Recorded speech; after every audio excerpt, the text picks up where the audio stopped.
d'être avec nous pour parler de cette fameuse taxe Zuckman que le PS a contribué à remettre dans le débat, appel de ses vœux. Le Premier ministre a répondu dans l'hémicycle à des questions sur la fiscalité, plutôt défavorablement. Il n'a pas l'air d'être très favorable à cette taxe Zuckman. Vous lui dites quoi? Vous lui dites c'est la taxe Zuckman ou la censure? Déjà, je suis totalement d'accord avec ce que vient de dire ma collègue Laurence Rossignol. Ça ne surprendra personne et qui a bien posé les éléments du débat. Monsieur Lecornu n'a pas fermé la porte. Il est très réservé sur la mise à contribution du patrimoine productif.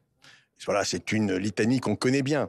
La question qui est posée, elle est simple. C'est est-ce que, par un véhicule budgétaire, peut-être à imaginer, mais il peut être aussi à l'initiative de cette imagination, est-ce que les plus aisés, ceux qui ont le plus bénéficié du bouclier fiscal, de l'hyper-bouclier fiscal qui a été mis en œuvre depuis 8 ans par M. Macron, eh bien, est-ce que ceux-là sont appelés à la solidarité nationale? Si cette réponse-là n'est pas positive, M. Lecornu ne durera pas. Il le sait.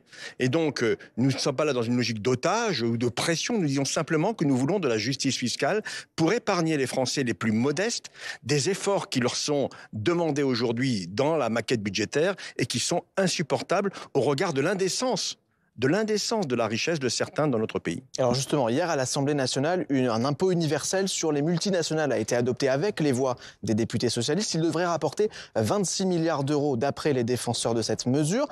Surenchère fiscale, dit le ministre de l'économie Roland Lescure.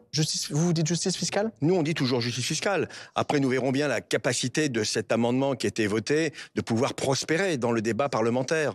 Donc, nous pensons que les solutions que nous proposons, qui ne sont pas plus raisonnables, qui disent simplement qu'ils sont assis sur des calculs totalement vérifiés et vérifiables. Donc, quand nous proposons, par exemple, la création d'un nouvel ISF, ce que certains appelaient injustement une taxe Zuckman light, ça n'a aucun sens, ce terme-là n'a aucun sens, mais un nouvel ISF pour compenser l'erreur funeste de M. Macron, qui, depuis 8 ans, a diminué les recettes fiscales dans ce pays. Et notamment, la première mesure qu'il a prise, c'est la suppression de l'ISF, en disant, mais voilà, le dogme du moins d'impôt fera qu'un ruissellement naturel va enrichir tout le monde.